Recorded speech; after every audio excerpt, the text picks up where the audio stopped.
በህዳሴው ግድብ ላይ የተጋረጠውን አስደንጋጭ አደጋም ኢትዮጵያውያን በታላቅ ጀብዶም ያከሸፉበት ሚስጥርም።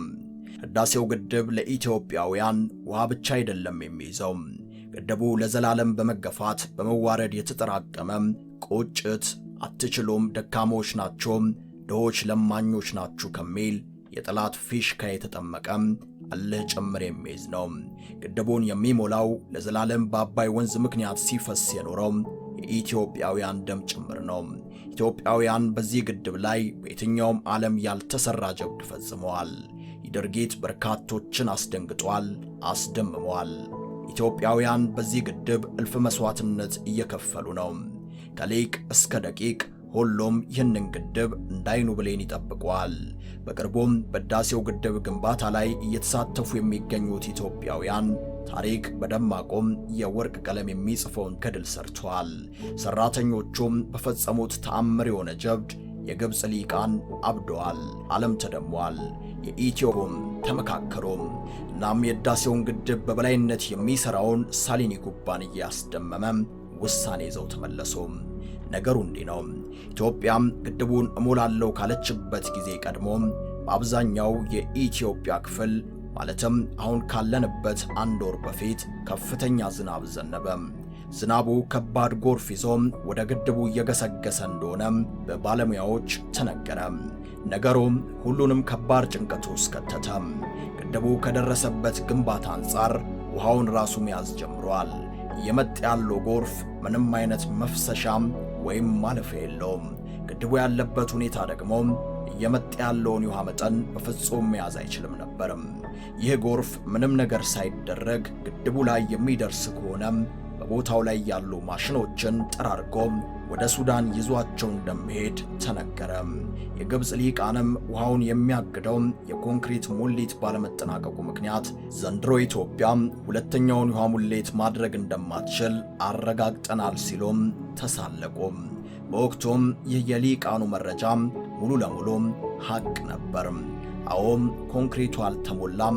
እየመጣ ያለው ያልተጠበቀ የውሃ መጠን ደግሞ ኮንክሪቱን በመሙላት ላይ ያለው ማሽነሪዎችን ጠራርጎ ይወስዳቸዋል። ከዚያም በኋላ ኮንክሪቱን ለመሙላት እስኪጎድል መጠበቅ የትውልድ ዕዳም እጃቸው ላይ ተገኘ። እንደ ውጮቹ ግን ሊያፈገፍጉ አልወደዱም። የመጣው ይምጣ ብለው ራሳቸውን አላስቀደሙም። የሕዝቡ ጉጉት፣ የኢትዮጵያ ሕዝብ ስለዚህ ግድብ የከፈለው መስዋዕትነት፣ ያቺ ድሃ እናት፣ ዘመኑን ሙሉ ከአፈር ጋር የሚታገለው ምስኪን ገበሬ፣ ተስፈኛ ወጣት ትዝ አላቸው። አለቆቻቸውን ጠየቁ። ምን ቢደረግ ነው ይህንን ታሪካዊ ፈተና ማለፍ የምንችለው? በአንድ ድምፅ ጠየቁ። አለቆቻቸው የመጨረሻ ያሉትና ሊሆን የማይችል ነው ያሉትን አማራጭ ለኢትዮጵያውያኑ ሰራተኞች ነገሯቸው። አንድ ያለን አማራጭ ጎርፉ ከመድረሱ በፊት የግድቡን ከፍታ መጨመር ብቻ ነው። ይህ የሚሆነው ደግሞ አሁን ያለው ሰራተኛም ከአሁኑ እጥፍ መስራት ከቻለ ብቻ ነው። በሌላ አማርኛ ካለምንም እንቅልፍ 24 ሰዓት ማሽንና ሰው ለአፍታ ሳይቆም ከተሰራ ኮንክሪቱም የሚመጣውን ጎርፍ የሚያግድበት ከፍታ ላይ መድረስ ይችላል። ኢትዮጵያውያኑ አላንገራገሩም፣ በአንድ ድምፅ ወሰኑ። ጀግኖቹ ኢትዮጵያውያን ሰራተኞች ፈጽሞ ይህ አይሆንም፣ እኛ እያለን ማሽኖቹ ወርደው የግድቡ ሥራ አይስተጓጎልም፣ ከተመደብንበት ሰዓት በላይ 24 ሰዓት ሰርተን ውሃውን ከመድረሱ በፊት ግንባታውን ከፍ እናደርገዋለን በማለት በከፍተኛ ወኔ ወደ ሥራ ገቡ።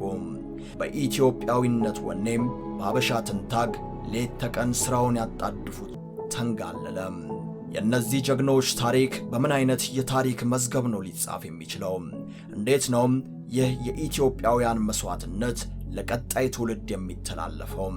ህዳሴ ግድብ በ2000 ምናምን ተጀምሮ በ2000 ምናምን አለቀ ተብሎ ነው ለመጪው ትውልድ የሚነገረው? ወይስ ይህ ገድል እየተመዘገበ ነው? ወይስ ይህንን ያህል ሲሚንቶ ይህንን ያህል ብረትና አሸዋ ጨረሰ ተብሎ ነው የሚተረክም? አንድ እንቅልፍ የሌለው ኢንጂነር ነበረ። አንድ ቀን ግን ድንገት አደባባይ ላይ ተገድሎ ተገኘ ተብሎ አይጻፍም ይሆን? ገዳዩም እስካሁን አልታወቀም ተብሎ በመዝገብ ላይ አይሰፍር ይሆን? ግድቡም በመገንባት ላይ ያለ አደገኛ ጎርፍ አጋጥሞ የግድቡ ሰራተኞች ከሰዓት በላይ ሌት ተቀን ሰርተው ግድቡን አትርፈውታል ተብሎ አይመዘገብም ይሆን? ህዳሴ ግድብ ተጠናቆ ከሚሰጠው ጥቅም ባልተናነሰ መጪው ትውልድ አትራፊ የሚሆነው ሂደቱን ጠንቅቆ ሲያውቅ ነው።